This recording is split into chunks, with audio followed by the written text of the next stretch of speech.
अस्सलाम वालेकुम दोस्तों, मैं हूं आयशा। तो दोस्तों, वाकई आज ये समझ से परे है कि अमेरिका आखिर चाहता क्या है, उसके मंसूबे क्या हैं और वो दुनिया को आखिर दिखाना क्या चाहता है। एक तरफ अमेरिका का राष्ट्रपति ये कहता है कि सीरिया में जो तख्ता पलट हुआ है वो ऐतिहासिक है। सीरिया के लोग असद के जुल्म से परेशान थे, इसीलिए वहां पर तख्ता पलट होना चाहिए था। और दूसरी ओर कल उसने सीरिया में 75 अलग अलग जगहों पर एयर स्ट्राइक की। इन हमलों पर अमेरिका ये कह रहा है कि उसने ये हमले इसलिए किए हैं क्योंकि उसे ये शक है कि सीरिया में इस वक्त जो हालात हैं उनका फ़ायदा आईएसआईएस यानी इस्लामिक स्टेट के आतंकवादी उठा सकते हैं। और इसीलिए उसने आईएसआईएस के 75 से ज़्यादा ठिकानों को बमों से उड़ा दिया।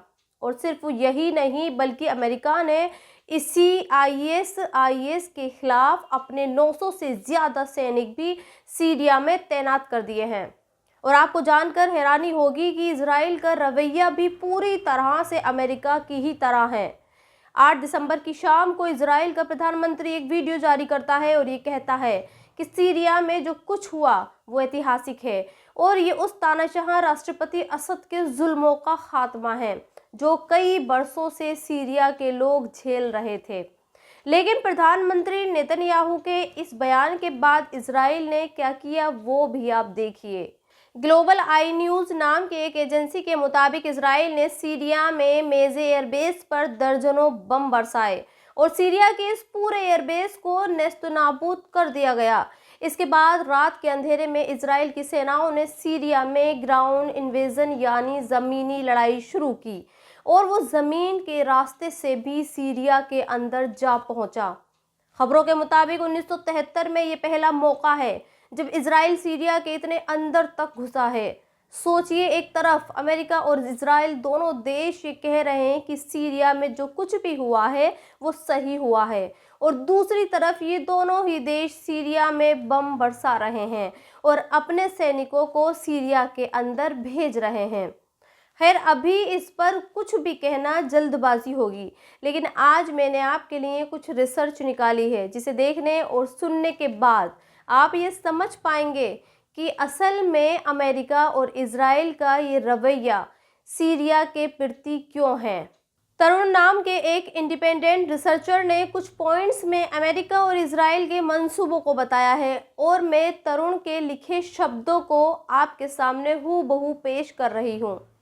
तरुण लिखते हैं, अमेरिका सीरिया में एंटर करना चाहता था और इसीलिए उसने आईएसआईएस नाम का एक आतंकवादी संगठन बनाया। उसके फेक वीडियो को सोशल मीडिया में सर्कुलेट किया। अमेरिका ने इसी आईएसआईएस के जरिए अपने ही देश के पत्रकारों की बिहेंडिंग यानी कसर कलम होते हुए दिखाया और इसे पूरी दुनिया में सर्कुलेट यानी फैला दिया और दुनिया को यह संदेश दिया कि देखिए, कुछ मुस्लिम आतंकवादी हैं जो दुनिया में इस्लामिक स्टेट कायम करना चाहते हैं। वो कलमा पढ़कर लोगों के सिर कलम करना चाहते हैं। अमेरिका का दोगलापन आप इस शख्स से भी समझ सकते हैं।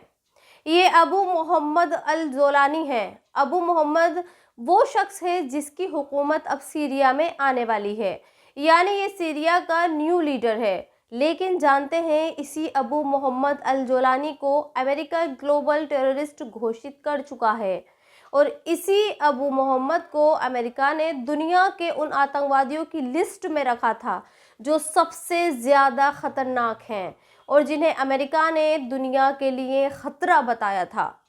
और उस वक्त अमेरिका ने ये कहा था कि अबू मोहम्मद आईएसआईएस और अलकायदा का आतंकवादी है। वही आईएसआईएस जिसे अमेरिका आज फिर से सीरिया में ख़त्म करना चाहता है, लेकिन उसी के एक आतंकवादी को अमेरिका सीरिया की सत्ता भी सौंपना चाहती है। और इसी अमेरिका ने 2013 में इसी अबू मोहम्मद पर $10 मिलियन का इनाम भी रखा था। लेकिन आज यही अबू मोहम्मद हयात तहरीर अल शाम का चीफ है और इसी ने सीरिया में असद अल बशर की सरकार को उखाड़ फेंका है। और आज अमेरिका इसी हयात तहरीर अल शाम की फतेह को ऐतिहासिक यानी हिस्टोरिक बता रहा है। और आज आपको अमेरिका का एक और सच बताती हूँ और ये सच खुद अमेरिका के एक ही शख्स ने बताया है। शायद आपने जुलियन अंसाज नाम का एक नाम सुना होगा। जुलियन अंसाज एक इन्वेस्टिगेटिंग रिसर्चर हैं और जानते हैं 2016 यानी आज से ठीक 8 साल पहले अंसाज ने एक खुलासा किया था और ये दुनिया को ये बताया था कि आईएस को पैदा करने वाला अमेरिका ही है और अमेरिका की सबसे बड़ी खुफिया एजेंसी CIA और अमेरिका ने आईएस को इसीलिए पैदा किया ताकि वो सीरिया में अपने पैर जमा सके और वहां पर हथियार बेच सके। जानकार ये भी कहते हैं कि सीरिया में जो बशर सरकार थी वो प्रो रशिया थी, इसीलिए अमेरिका ने अबू मोहम्मद के जरिए उसका सफाया कराया और अब अमेरिका इसी अबू मोहम्मद के जरिए सीरिया पर राज करेगा।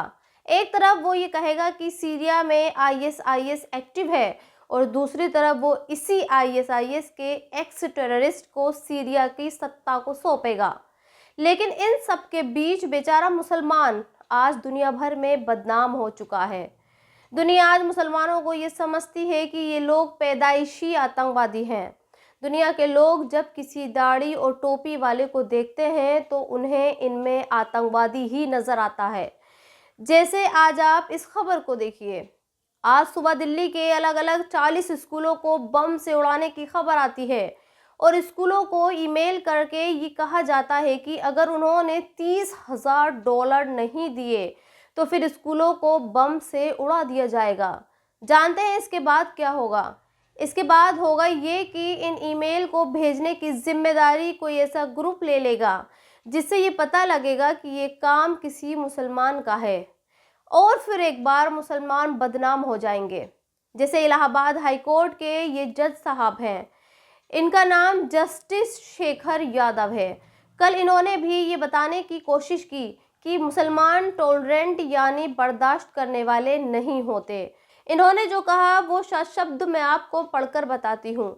जस्टिस शेखर यादव कहते हैं, हमारे बच्चे यानी हिंदू बच्चे सहनशील होते हैं, उन्हें हिंसा करनी नहीं आती, वो तो सिर्फ मंत्रों का उच्चारण करते हैं, वेद पढ़ते हैं। उनके बच्चे यानी मुस्लिम बच्चे ऐसा नहीं करते क्योंकि उनकी आंखों के सामने जानवरों को काटा जाता है, इसीलिए शुरुआत से ही वो कत्लेआम देखते हैं। खैर, ये जज साहब का मुसलमानों के प्रति नज़रिया है और सिर्फ जज साहब का ही क्यों, आज ये नज़रिया पूरे हिंदुस्तान की मेजॉरिटी का है, हमारे देश के प्रधानमंत्री का है, अलग अलग स्टेट के चीफ मिनिस्टर्स का है। सोचिए, हमारे देश के प्रधानमंत्री ये कहते हैं कि अगर हिंदुओं ने उनकी पार्टी को वोट नहीं दिया तो फिर हिंदुओं की औरतों के गले से मुसलमान मंगलसूत्र छीन लेंगे। अगर घर में 2 भैंस हैं जो फिर एक भैंस मुसलमानों को दे दी जाएगी। उत्तर प्रदेश के चीफ मिनिस्टर योगी आदित्यनाथ ये कहते हैं कि बटोगे तो कट जाओगे। कहने का मतलब यह है कि आज मुसलमानों की इमेज ऐसी बना दी गई है कि दुनिया को अब मुसलमानों में सिर्फ जालिम और आतंकवाद ही नजर आता है, जबकि हकीकत यह है कि आज मुसलमान लाचार है और बेबस है और वो इतना कमज़ोर हो चुका है कि वो अपनी आंखों के सामने लिंचिंग देख रहा है, अपनी आंखों के सामने मस्जिदों को मंदिर बनते हुए देख रहा है और अपनी आंखों के सामने मासूम बच्चों को जय श्री राम के नारे लगाते हुए देख रहा है। तो दोस्तों, आज के इस वीडियो में इतना ही। उम्मीद है कि मेरे हिंदू भाई भी अमेरिका के इस खेल को समझेंगे। शुक्रिया।